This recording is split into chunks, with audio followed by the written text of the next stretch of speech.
Ready? Acting was okay for me. It's no Gizmo. Gizmo. No one's Gizmo. No one's Gizmo.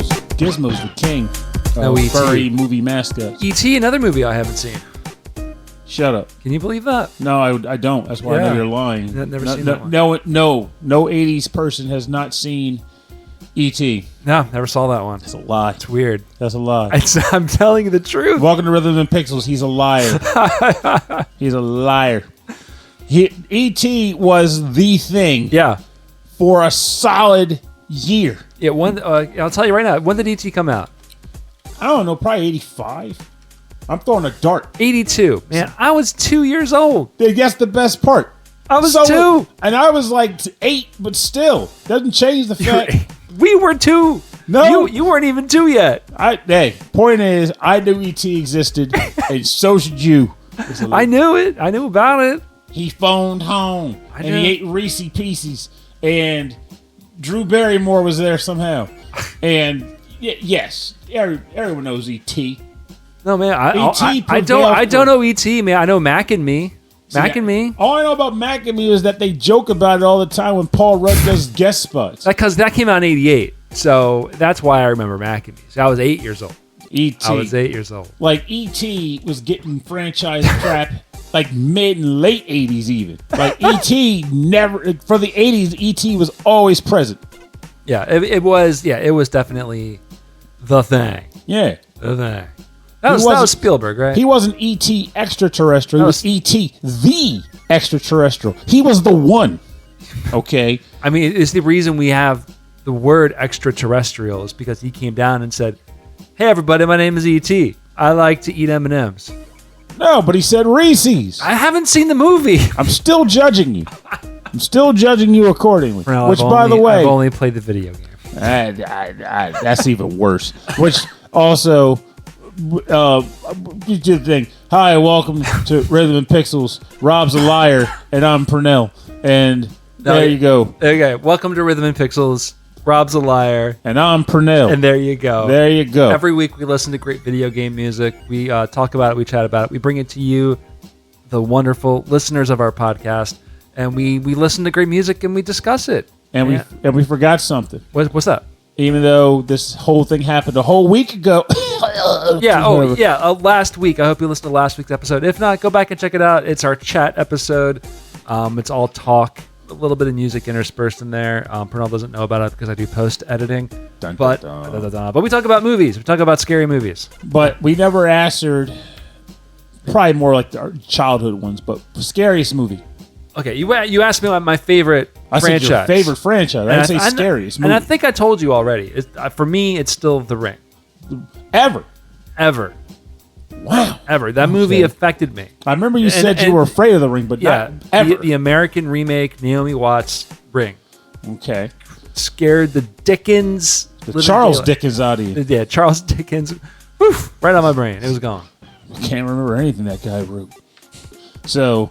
I have a funny story about that because you went to Second and Charles, a secondhand bookstore. Mm-hmm. Second and Charles Dickens. There you go. I didn't make that connection. Ollie was running around. We were buying books for him, but he ended up on the classics side, and he's just like picking up books. Just looking at them. There's no pictures or whatever, but he's like, "I'm reading a book, haha," because we read books. Mm-hmm. And he picks up Charles Dickens. I'm like, "Oh, you want to hear Charles Dickens? I got Oliver Twist. You want to hear Oliver Twist?" And he's like, "Yeah." And I start reading it, and you start to remember that Charles Dickens was paid by the word. So he got wordy. I got like 2 sentences in, and I was like, "Ollie, we're not getting through this." Anyway, go on. For you, scariest. Not like interesting or I liked how this worked, but you talked about It Follows. Yeah, but that's just it. Like, I feel like it kills me because... Like, has anything gotten to you? Definitely, but it's when I was a kid. Everything I've seen as an adult might give me a little bit of chills, but nothing that was like, but as a kid, the stuff stuck with me image-wise forever. And people might would watch it today and go, "This movie isn't scary." But at the time, The Gate freaked me out. The Gate. I've heard that one. There was a very specific scene where like these little demons with pitchforks were stabbing at this kid. and it freaked me the hell out. Oh, yeah. I think I've seen the poster. I never really watched that. Well, Stephen Dorff's in that. I guess he was really young. Yeah, open a pit to hell in their backyard.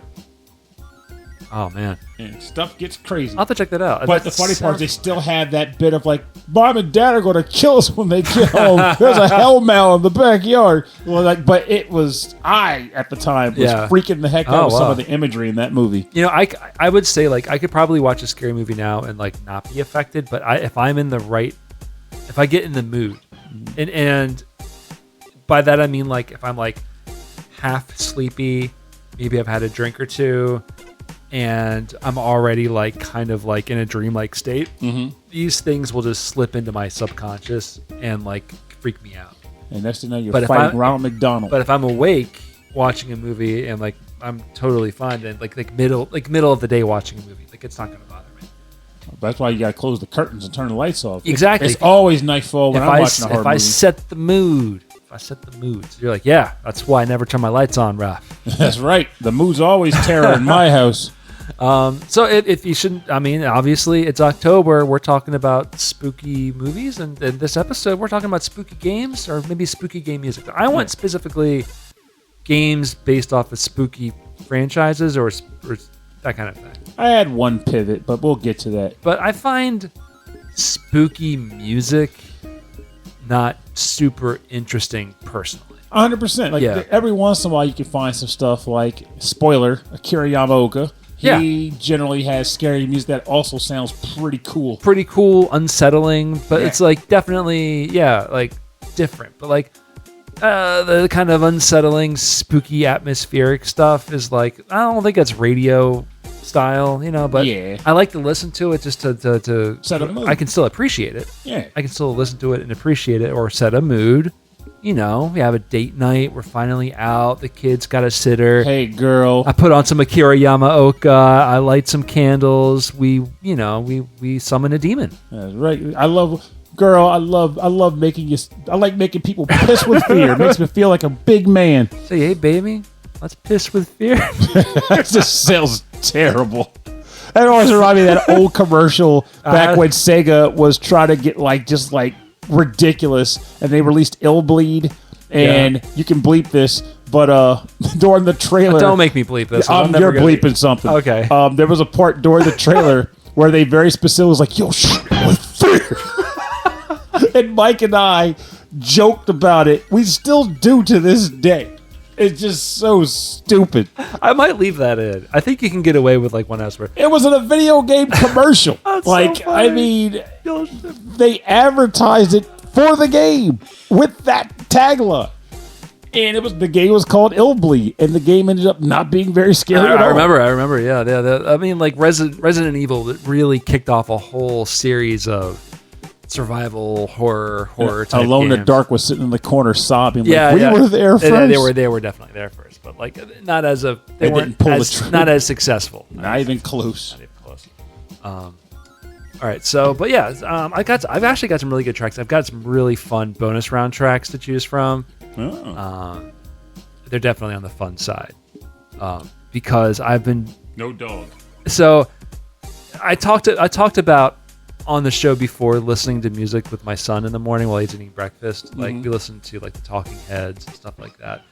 And lately I've had Walk the Dinosaur stuck in my head. And so I've been playing it in the morning and he's really into it. I'm actually surprised you didn't pick something from like My Friendly Neighborhood now I think about it. I don't know that one. Oh, it's a game where you play as like a repairman who is called to go to a defunct TV station to make some repairs, and you start being basically chased by haunted Sesame Street characters. But they're not like creepy, disgusting or nothing. They're literally just the puppets from the show trying to kill you. And they say creepy but childlike things to you, like, when I get scared, I like to count things to make me feel better, like 1 earlobe, 2 earlobes, 3 fingers. Wow, 3 fingers. Like it's like basically meant to be like this childlike character is saying something unsettling. Okay, and they say these things while they're stalking you throughout the building. That's crazy. Yeah. I'll have to look that one up. I watched one Game Grumps did. I think it was like a year ago. I watched it in a hotel room before I went to bed. It was, I think I was in Las Vegas last year for the conference, and it was real. It actually, I mean, they're making jokes through the whole thing, but it was so creepy because they used like live footage. It was I guess you're looking through like an old like attic, and you're finding like old VHS tapes from like this old kids show, and you're putting together like what happened during the kids show, and it's just like it was almost too much to watch. It was so creepy. It was I'll have to find the name of that. Man, that might have been the same thing. It could be like because good. Because now I just had this weird idea. Like it's probably should just be slapped onto the last episode, but like I had thought like what an end remember would be in that context. It would be like, okay, like sometimes like and remember, life can be, life can cast a lot of doubt on you, make you feel like you don't have what it takes to get something done. And sometimes that happens to me. But when I get that feeling, I do a very simple thing. I just go into an open space, I take my fingers, jam them in my eyeballs, just rip them out of my head, turn my eyes back to myself, and I'm looking at myself and I'm going, you can do it. Put those eyes back in and get back to work. Like just something unsettling that is meant to be nice. I'm trying to remember what the thread about Walk the Dinosaur is that style of silly 90s pop music. Yes. Is what I was looking for today. And you found it? For my bonus round, I definitely did. So that's going to make for an interesting build-up. But let's build up to that. All right, so let's get into it. You were starting us off. Okay, so the first track comes from a game I've actually not played a ton of because I need to go back to it. But it was, I'll ramble about that later. The game is called Them and Us, and the track is called Tower. And the track itself is composed by a person by the name of Tihomir Hristozov. I'm going to figure out that spelling at another time.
welcome back.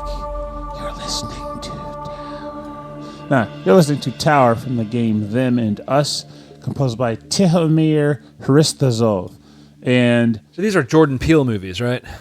Them and Us. Yeah, that's the sequel to the sequel to Us. It's them. It's Them and Us. They had the add-on. Now it's creepier than ever. Oh, yeah, you'd be watching back to back. I can see it's lock-on technology. Just snap them onto Us, and then you got a full adventure. Otherwise, you get an incomplete movie that was filmed at the same time as Us. Yeah, then Jordan Peele will be very disappointed. No, he got his money. Oh, he's good then. Oh, good. He's good for him. He got his cut. Good for him. So, Them and Us is a movie. It was a movie where it's a game where I haven't played as much as I would have liked, and who knows, maybe I'll find some time to dabble today. I don't need it, or this month, because tis the season. But it is about essentially a woman who gets into an accident on a bus on the highway. Oof. And she is kind of limping. She has to find her way out of the wreckage she finds herself in, and creepy stuff starts happening around her even during this time. She finds her way to a house.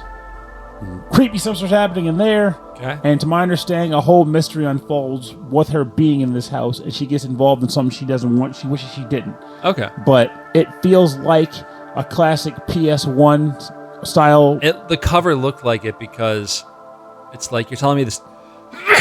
No, I'm not telling you that. Well, you're telling me the story, but the cover of the game is like woman carrying gun in front of spooky house. I'm like, so at some point she's shooting things. Because that's what you do in games. So classic PS1. Yeah. You're definitely pew-pewing. And they even have the save room with the nice, comfortable music. It hits all So the is notes. this a retro game, or is this a game referencing the retro stuff? It's a game referencing the retro stuff. I didn't know that. So that's probably why I bought it, because I wanted a new game that hit old vibes. There's a lot of games like that, believe it or not. Yeah, I need to go back to it, but I was enjoying what I played. So it did its job, or was doing its job. So I like the idea of putting a spotlight on a game that a lot of people probably haven't heard of, though someone's EB might come back and say, you've actually picked a track from this game 4 years ago. I don't know. I want to say I don't. I have a weird memory for the music that we played on this show. Well, it might not have been this track, but it's very possible I picked from this game before. No, I don't think you have. No. So I think we're good. Fingers crossed it did. All right, I'm going to jump ahead then out of some of these chippy type sounds into another chippy type sound. This is Dead of the Brain 2. This was on, I think this was on the PC 98, was Dead of Brain 2. This is actually the compilation Dead of the Brain. Of the Brain. A 1 and 2 compilation on the PC Engine Super CD-ROM 2. Music. I don't know exactly who did the music. The only credits at the end of the game were for sound effects. Takeshi Abo. Mm-hmm. So this is BGM 4. This is this is a visual novel. Okay. It's a spooky visual novel. It's got some kind of zombie elements to it. But we're going to listen to BGM 4 from Dead of the Brain. Dead of the Brain Lee.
All right, we're back.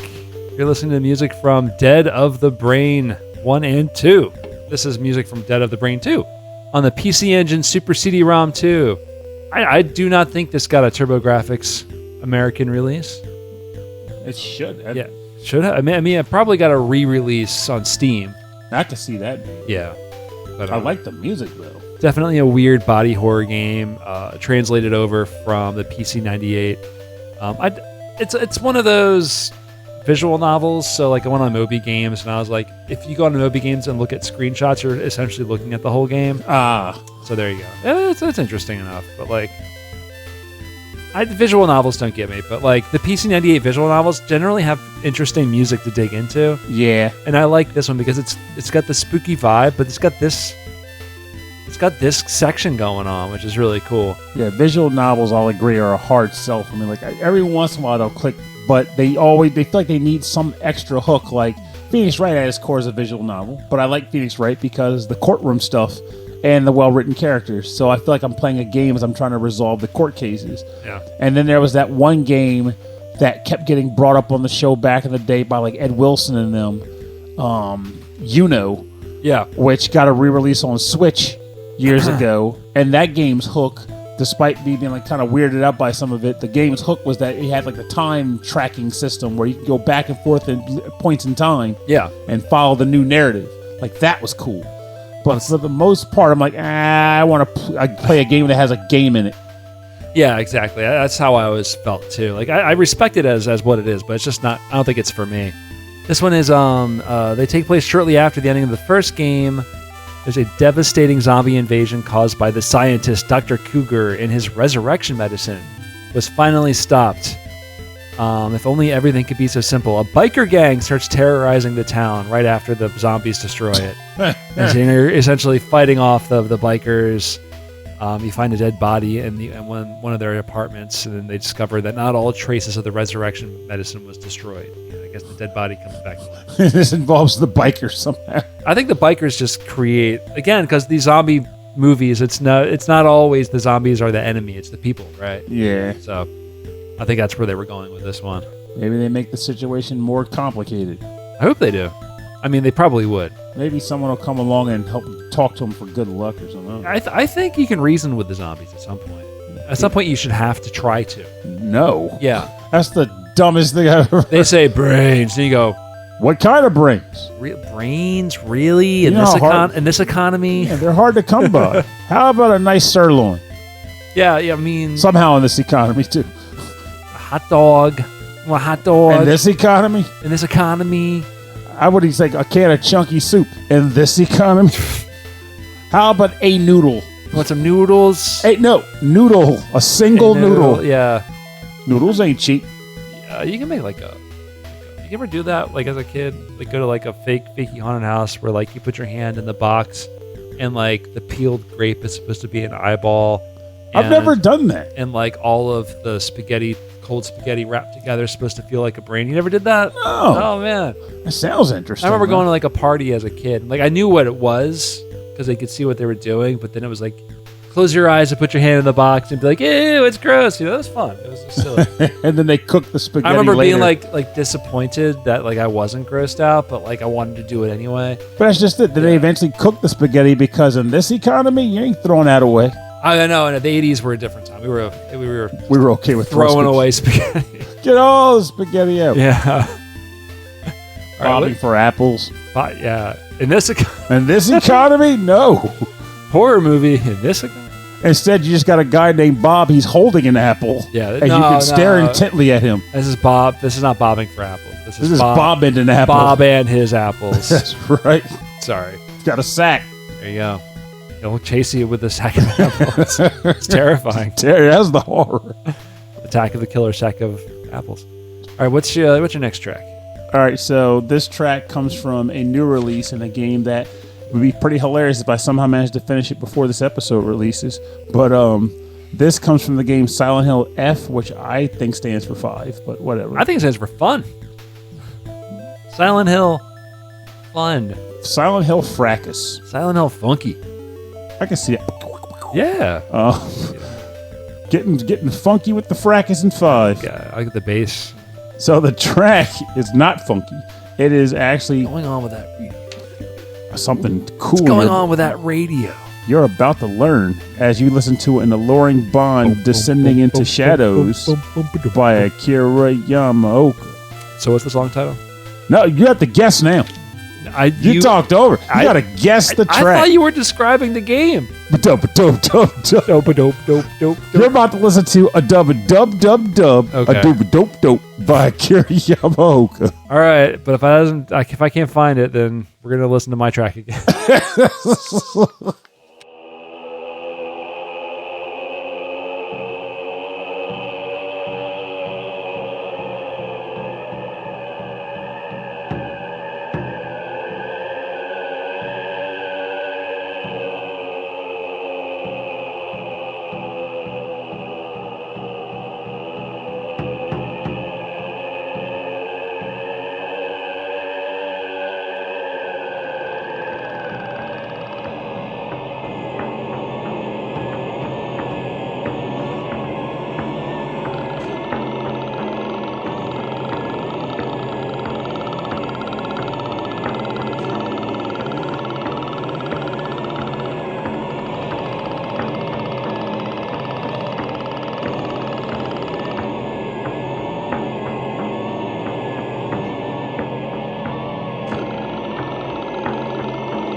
That was very effective at freaking me out. Uba chaka, uba chaka. Like that.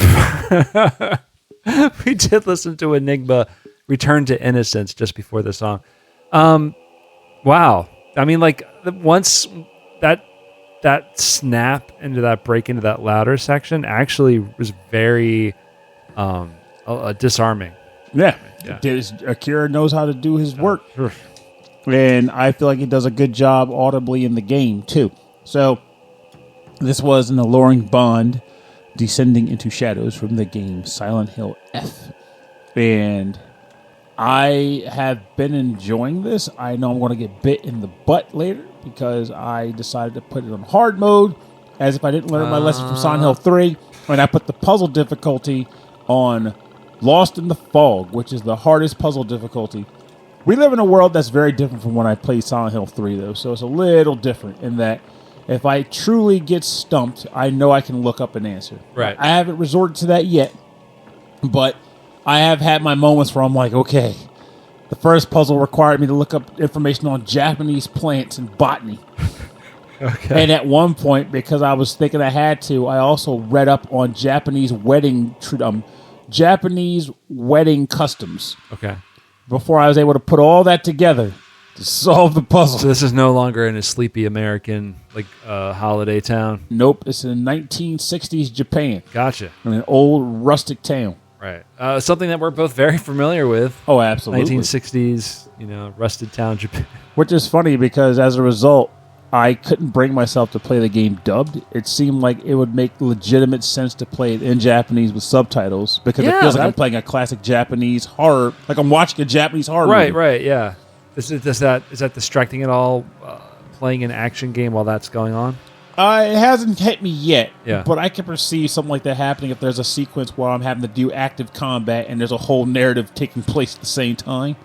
But currently, it's been fine because the story bits happen outside of the conflict. Yeah. Okay. Yeah, because I have the same, almost the exact same response to you. I was like, yeah, especially in this situation, you would want to hear the Japanese voice actors. Mm-hmm. And I've already had all thematically it fits.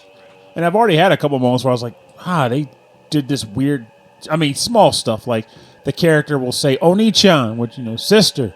But in the translation subtitles, it says the character's actual name. Oh. Like, no, she's not saying her name. She's calling out to sister.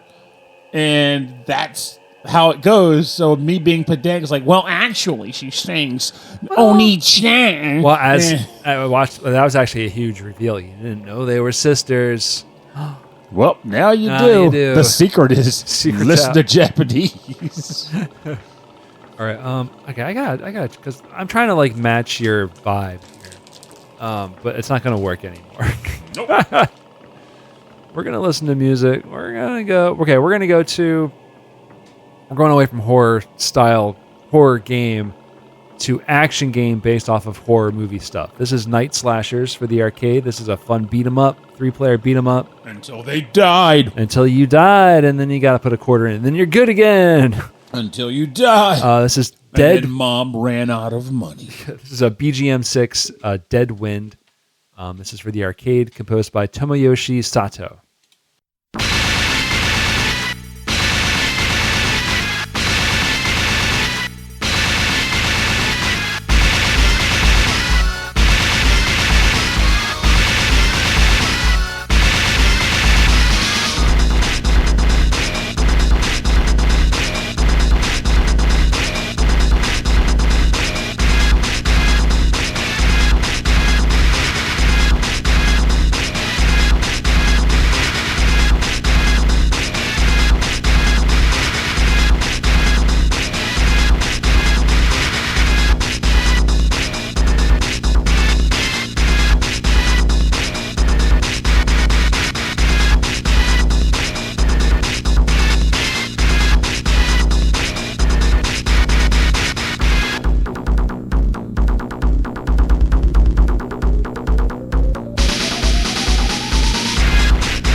You're listening to music from the game Night Slashers for the arcade. The track is called Dead Wind.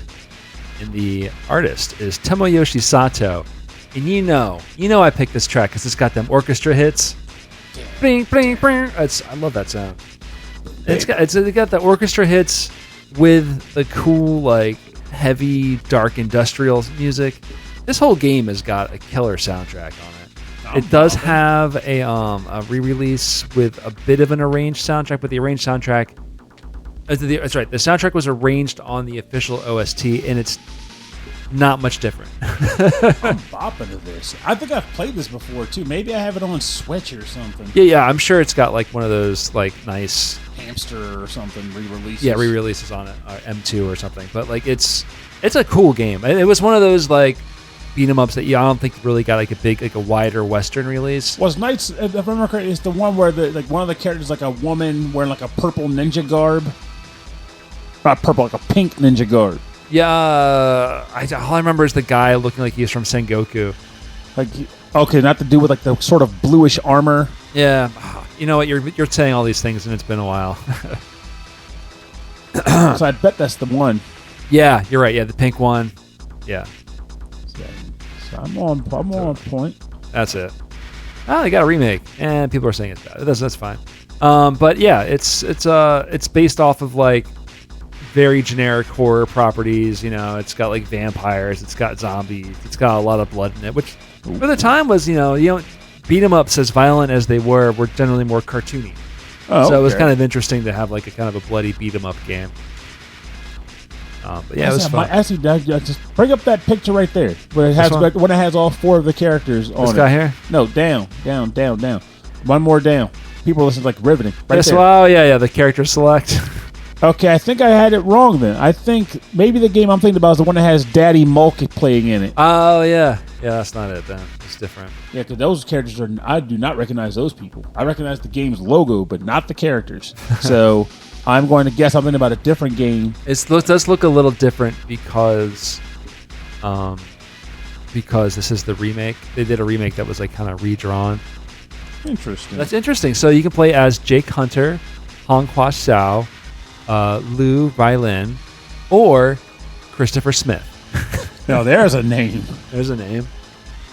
The Ninja Warriors is what I think. Ninja Warriors. Now that soundtrack is killer. Very, very good soundtrack. Love how I'm like, I'm going to figure this out. You'll see. I believe in myself. But I feel like, you know, this kind of, like, heavy, like, dark industrial music is definitely, like, fits the horror movie at the time. You know, 90s or even early 2000s horror movies was going to have a dark industrial kind of soundtrack. So even American Werewolf. So in this game, they're fighting like movie monster type. Yeah, it's like vampires and stuff like that. Huh. It's pretty cool. The American Werewolf in Paris I talked about in the last episode. Or I mentioned in the last episode had Skinny Puppy on the soundtrack. I remember hearing it, being like, "Oh wow, what are they doing in a movie soundtrack?" You know? It doesn't sound very skinny. It sounds like a husky puppy. Yeah, definitely not a puppy. Husky dog. All right, what's your next track? All right, so this is where I pivot myself because I feel as though horror or fear in a game doesn't have to come from a horror or scary game. It can come from a scenario, a sequence, an event. And I am choosing to play one such track right now. This comes from the game Final Fantasy Tactics. Oh, okay. And the track title is called The Pervert, and it is composed by Masaharu Iwata. So we're going to have the word pervert on our website now. That's right. Awesome. I gotta keep it spicy. Love it.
welcome back.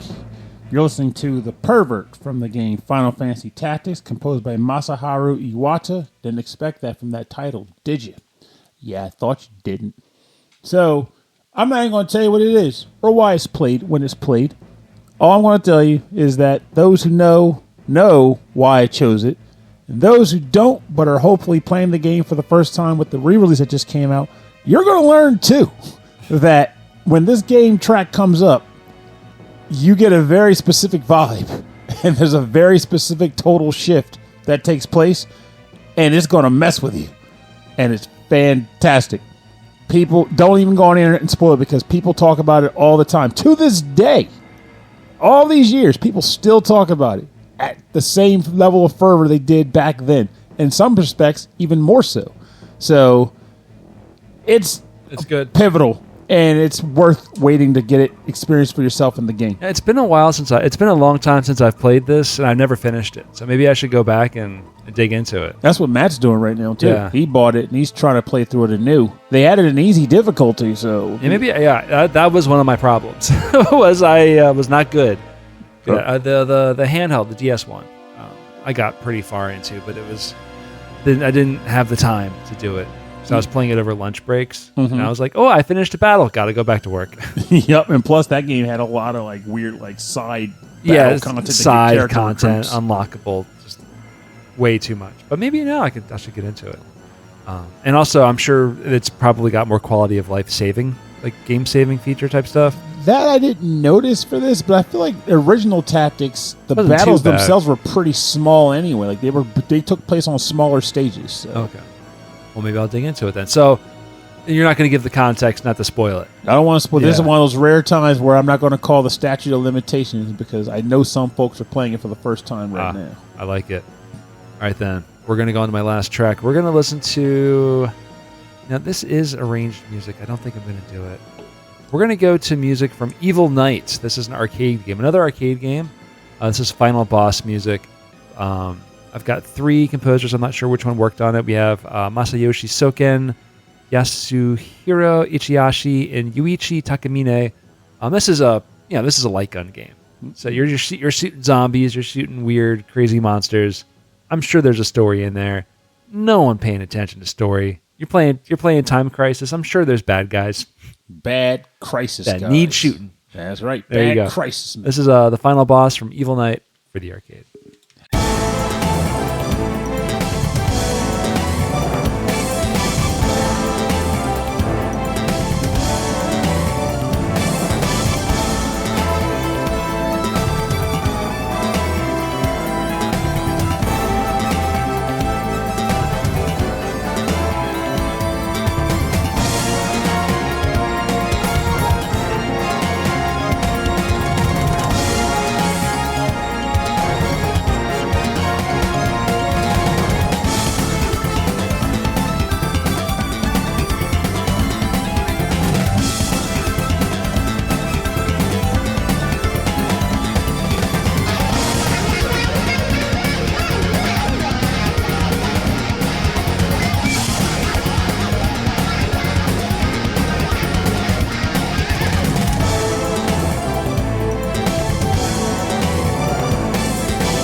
Now we're back. Those crazy, awesome drum fills. They only mean one thing. Konami light gun game for the arcade, in which you're probably not hearing any of this music. All you're hearing is bang, bang, bang, bang, bang. Reload, reload. Oh no, I'm gonna jam. Reload, reload. I have an ear for these things. Oh my gosh. I'll hear. Reload your gun when I'm done bopping. This is Evil Knight for the arcade, a Konami shoot 'em up. A Konami joint. Konami joint. Also in Japan called Hell Knight. And we were just watching some gameplay. It is a House of the Dead clone through and through. 100%. But it sounds really good. Yeah, it was a cool track. I'll probably never be good enough to hear it in the game proper, but you know these games. It's not how good you are. It's how rich you are. It's how much you're willing to put into it. Although you could get pretty good. The original House of the Dead, maybe not the second one, but the first one, because I worked at the arcade, we would play it all the time. Just for free on free play, just over and over again. I would get to the point where we could just finish it on one credit. Thing is, they always seem like they were designed to make that impossible. Yeah, if you could get good, if you knew where things were going to happen and when, you can kind of like get good enough at those things. That's why, like. But the thing is, like, there'd be like a boss who's like walking up on you, and he just seemed like he just sucks up the shots and he just does his attack. You just do it super fast. You got to do it super duper fast. And then we got good enough to do it 2 guns, 1 person, 2 guns. Ooh. Yeah, John Woo style. That would be fun. I've tried that a few times. Yeah. I mean, it's like, it's fun to do when the game's on free play. Oh, for sure. It's expensive when it's not. Yeah, exactly. All right, so we're going to turn this track down. This track's a little crazy. We're going to get down, Pernell. So we're a part of the show that we call the bonus round. The bonus round. Boom, boom, bonus round. Bonus round. A bonus round. Oh, God. Why have we never done that? We just did. It's been years. The bonus round is where we play Ghouls and Goblins based on the theme. Now, Ghouls and Ghosts. Covers and remixes and arrangements and other, mostly vocal tracks, that kind of thing. So be careful. If we play Ghouls and Ghosts, we'll never finish the show. I'll just be at it all night. Yeah. I gave that game. I turned that on when my nephews were visiting, David and Saren, and I didn't realize I had the Capcom collection, and that was the game they chose to play. They was like suffering, and I could hear them in the other room screaming, and I was like, "What's going on? I thought you guys were playing Street Fighter, and they were playing Ghouls and Ghosts." Like, there's a lot of failing taking place right now. I was like, "Oh, kids, don't. No, just because I suffer doesn't mean you have to." But if you would like to, I'll laugh. I will laugh. Pernell, do you have anything special for the bonus round? I have a little something. A little something in your sleeves? Yeah, potentially. It could be bad. It could be good. We'll find out together if you like it or not. This is actually from the game Dead Space 2. Okay. It is the cover theme from that game, credits theme from that game, being covered by someone who goes by the name of Septimon. Septimon? It's a Pokemon who has sepsis. I got it.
welcome back. You just listened to a guitar-based cover for the credits theme from the game Dead Space 2, performed by Septimon. Likely a one-off effort on the part of this guy, but it's a great one-off effort. It's very good. Yeah, I can only find 3 songs from them on YouTube, and nothing else anywhere else. He's got a Twitch channel. I don't know when he made it, but like nothing's on it. So there's no SoundClouds. There's no Bandcamps. There's nothing out there. No Stitcher. No Stitcher Premium. Nothing. No Spotify. Yeah, I can't find anything. So maybe he changed his name or going by his real name, and his real name has no connection to this alias. But it's very good. It's absolutely. Really, really cool. It had a cool grungy sound to it, which I liked. It made me glad that I really wanted to find something specifically from Dead Space for the episode, and I came across it. I was like, yeah, this is the one. This awesome. Is what I want. That's a game I would like to try also. Oh, yeah, those games are great, and they get the horror down to the point. That's why I want to try them out, because they're supposed to be effective in that way, right? Mm-hmm. The third one, not as much, because they do more with the co-op aspect of it, or attempted co-op. So they make the set pieces more actiony, but the first game, and more so the first and the second games do a great job of being like, oh crap, this is unsettling. I'm not comfortable with this. And the fact that to kill the guys, you have to have a bit of precision, because you're not just shooting them wherever. You have to specifically remove their limbs. Oh, I'm not going to be good with that then. That's going to take me forever. I'm more of like a point and spray kind of guy. Yeah, you'll die. Spray and pray. Spray and pray in this game will get you killed. Yeah, I'm not too good. All right, so I'm going to play some music from a game that's horror themed, Castlevania. Not exactly a scary series. And this is definitely not a scary song. Okay. This is fun. So I was looking for just, a range, how like... Oh, we went there. You set the mood. Yeah. I need to know. Arranged soundtracks. There's a lot of like official soundtracks out there, but like there's official like arranged soundtracks where they'll do things like in a style. The Fisher-Price version. Yeah, but it's all like, oh, this is this, but the rap version. This is like, this is a whole vibe, and I really like it. This is Bloody Tears. With clean lyrics. But we're going to call it Dracula is Coming to Town. Dracula's coming to town. This is from this is called Perfect Selection Dracula, the Not So 2 project with chorus and rap by Warnell Jones and Joey McCoy. Dracula Claus, he be coming to town, gonna bite your neck, gonna make you a clown. Don't even joke, Pernell. Don't even. Do you remember a long time ago in Pennsylvania there was a man named Dracula. He was a vampire. He slept all day and stalked all night. He had a craving for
Yes. This song made my day when I found it. Actually, this whole soundtrack, this whole album is this vibe, and it's the best. This was on Bloody Tears, obviously Bloody Tears this was Simon's Quest. Mm-hmm. Simon's Quest, pronounced? Simon's Quest. We were talking earlier, I made a comment about the thing that makes this the most ridiculous is due to the fact that rhythmically, there was no reason for them to say Simon instead of Simon. It would have still fit. And I kept thinking, like, well, I mean, it's Japanese performers, right? So maybe they didn't know it was Simon and not Simon, or it was supposed to be Simon. But it was the chorus and the rap was by Warnell Jones and Joey McCoy. There you Unless go. those are aliases for some other guy. Nope, they just said Simon. I said Simon. Got nothing. I love it. I love it so much. I love it when the rap is like, hey, he's Dracula. He's coming. He's a vampire. And everyone's like, okay. It's that good, clean rap. Yeah, so you were letting you know. His name is Dracula. He's here. He's going to bite you very near. And close to the neck. Better watch out. Wipe that thing with a towel. Exactly. They straight up do Santa Claus is coming to town with Dracula.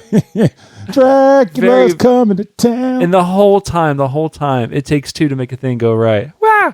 Woo! Two fangs. Wah! Woo! It takes two fangs. To make a bite go right. Deep enough to suck your blood. Suck your blood. There you go.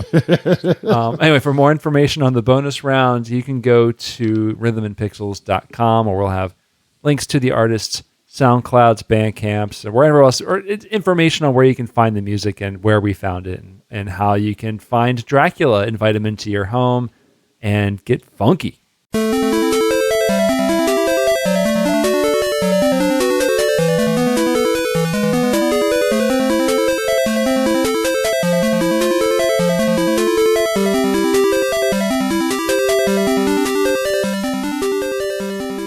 I want to thank everybody for joining us on Rhythm and Pixels. This is episode 39-1. This is the start of the newest season, 39. We're almost to 40. Wow. I mean, I was 40 20 years ago. Yeah, we almost 20 years ago. Yeah, we're almost there. Actually, next month will be our 10th anniversary show. Pretty remarkable. Yeah, we've been doing this for that long. So many things have come to mind regarding a 10-year span. Freaks me out. Yeah, it's pretty wild. Do you think we would have changed formats more? No. I like how we've been doing it. If it ain't broke. Yeah, right. It's good. It's good stuff. Anyway, if you'd like for more information about the show, a full track listing from this episode, and access to all of our episodes, please go to the website www.rhythmandpixels.com. And if you'd like to get in contact with us, if you have a question, a comment, or if you would just like to get to know us, I'd love to hear about it. Please send us an email. rhythmandpixels@hotmail.com. And then if you'd like to get more video game music in your diet, you can go to YouTube, youtube.com/rhythmandpixels. We have all of our episodes are there if that's where you'd like to listen. We also have a 24/7 radio station that plays nothing but classic 8-bit and 16-bit deep cuts and classics. Anything that's just not Squaresoft, apparently.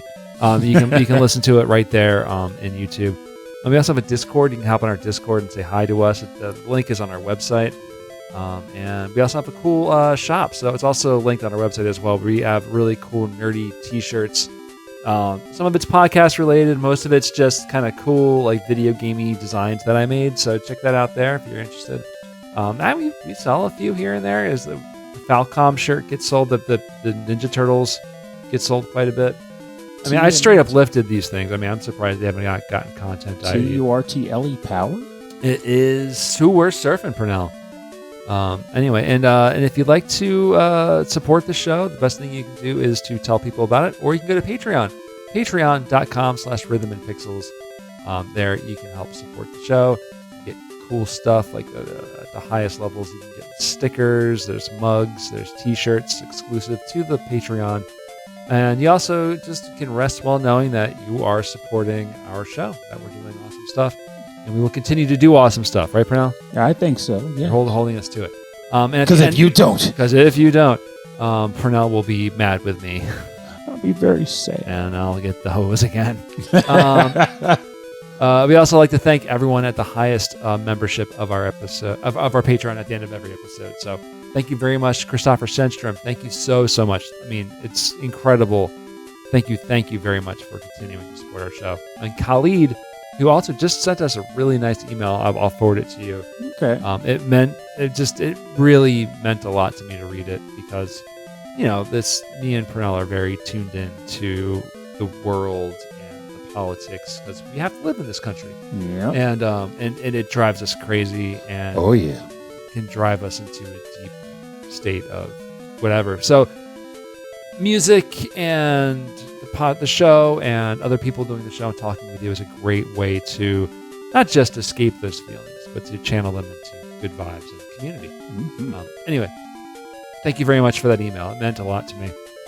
Thank you to Ulf Person. Thank you to Kristen, GameFam44, Brian Pitt, Carlos, Kung Fu Carlito, host of the Heroes 3 podcast, a podcast about Asian cinema and Kung Fu movies.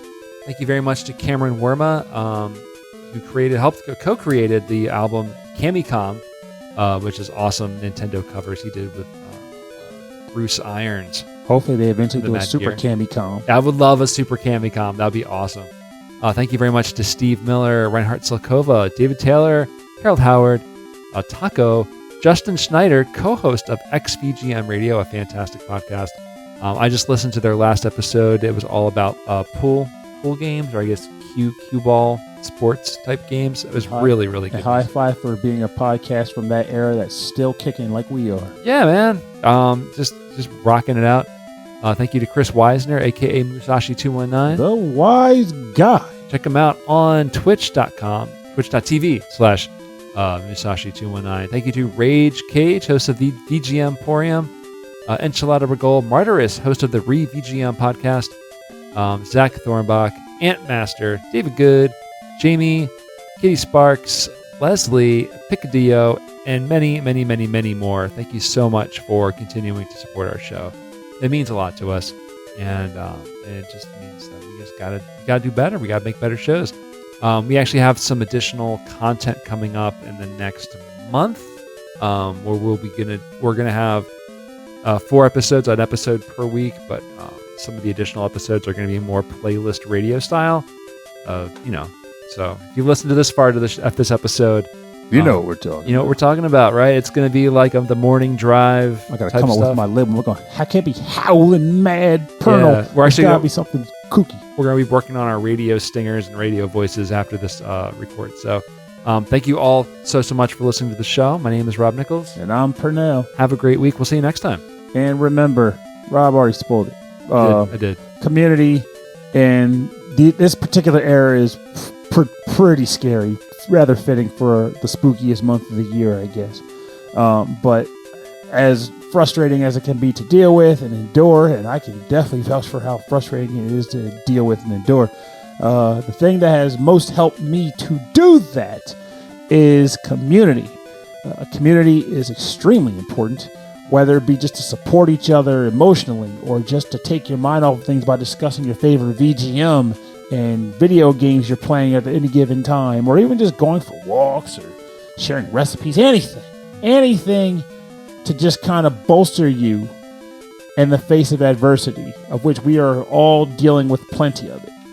It's rough, but we got this in its own way. It'll work itself out as long as we keep striving to not give up and persevere and support each other through these troubled times. Keep at it.